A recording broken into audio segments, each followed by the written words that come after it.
Arrête de perdre ton temps à chercher quel est le bon matériel pour te faire de meilleures vidéos. Ce n'est pas en passant des heures et des heures sur YouTube, Amazon, B&H et peu importe, en regardant quel matériel il te faut absolument acheter que tu vas faire de meilleurs films. Non, mais laisse-moi te dire ce qui va vraiment t'aider au final. Et oui, le fameux adage « le matériel n'est pas important » est quand même assez vrai. On n'est pas forcément obligé d'avoir le meilleur matériel. Je prends pour exemple 20 Days in Mariupol. Ça a été tourné avec un A7S3, deux lentilles très basiques et pourtant ça a raflé énormément de prix et des plus prestigieux. Quand on fait des vidéos, on a tous notre petite patte, notre manière de faire, notre manière de capter et raconter une histoire. Et c'est cette créativité-là qui va faire en sorte que, au fur et à mesure, en la travaillant et en s'améliorant là-dessus, vous allez être en mesure de raconter des histoires beaucoup plus vivantes, beaucoup plus humaines. Le matériel doit rester un outil et seulement un outil pour vous permettre de passer d'une simple idée dans votre tête à un film concret. Donc oui, fatalement, si vous le prenez au pied de la lettre, si vous n'avez pas de matériel, vous ne pouvez pas faire de film. Mais ce n'est pas en achetant la dernière RAID et en ne sachant pas s'en servir et en n'ayant pas développé votre créativité pour vraiment raconter les histoires à votre manière que vous allez faire de meilleurs films. C'est vraiment quelque chose qui est très souvent négligé, l'aspect de développer sa créativité, et que justement si vous avez tout le matériel du monde et que en plus vous avez tout le meilleur matériel du monde, eh bien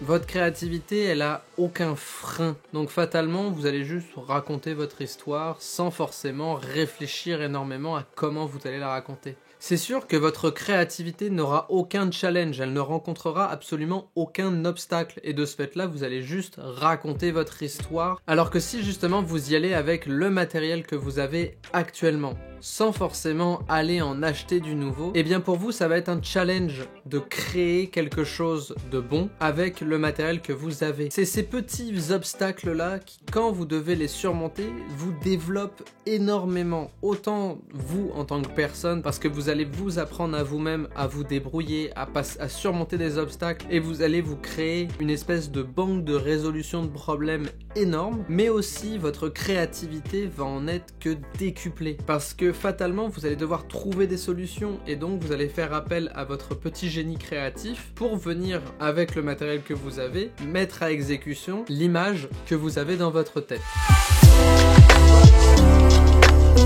Si vous passez votre temps à faire du lèche-vitrine, à constamment essayer de regarder quelle lentille je devrais acheter, à écumer tous les sites marchands qui vendent du matériel vidéo, bah fatalement, la vérité est que vous êtes planté devant votre ordi et vous ne pratiquez pas. Arrêtez de penser que si vous avez le meilleur matériel, ça va vous rendre meilleur.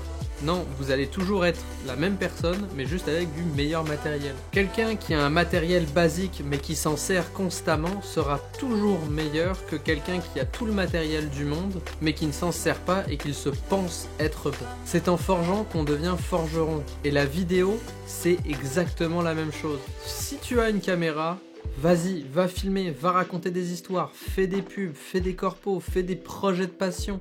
Bref, pratique. Il faut que tu ailles sur les tournages, il faut que tu essayes des choses, il faut que tu te pètes la gueule. Parce que quand tu fais des erreurs, tu vas apprendre. Et à chaque erreur, hop, tu vas apprendre un peu plus. Mais laisse-moi te dire, tu vas en faire constamment des erreurs. Et c'est pas grave, c'est même super. Mon dernier point qui me fait dire que faire des vidéos, ça ne se résume pas qu'à avoir le meilleur matériel, c'est que pour moi, un bon film, c'est un film qui est venu me chercher dans les émotions. C'est un film qui m'a fait vivre quelque chose. Parce que l'histoire m'intrigue et que la manière dont elle est racontée m'a touché, m'a fait vivre. Ça, c'est pas le matériel qui va te faire ça. L'important dans une vidéo, et surtout quand tu fais un film documentaire, ce n'est pas avec quel matériel c'est raconté, ce n'est pas avec quelle lentille c'est filmé, c'est quelle est l'émotion que ça fait vivre.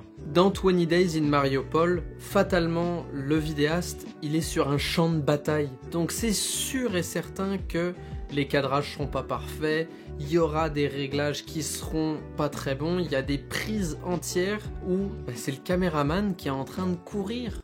Et fatalement, ce qu'on voit à l'écran, c'est juste une espèce de chaos de pixels. Mais ça marche dans l'histoire parce que on est en zone de guerre. C'est un endroit qui est hostile. Je me serais vraiment déconnecté du film si au milieu de tout ce chaos-là, il y avait une superbe shot de gimbal super smooth, super propre avec un militaire et tout. Non, c'est pas la place. On est en guerre. Et ça, c'est appuyé parce que c'est un photographe de presse. Il sait comment opérer dans une zone de guerre. Ce qui fait que, quand tu regardes 20 Days in Mariupol, t'as l'impression d'être littéralement au milieu du conflit. T'as l'impression d'être en Ukraine.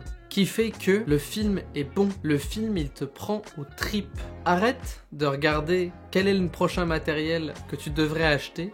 Sers-toi de ce que tu as actuellement pour raconter les histoires qui t'importent. Et voilà, j'espère que cette vidéo vous aura plu. N'hésitez pas à me le dire en commentaire. Si c'est le cas, n'hésitez pas à commenter, liker et à partager. Et sur ce, je vous dis, faites de bonnes vidéos. À la prochaine. Ciao tout le monde.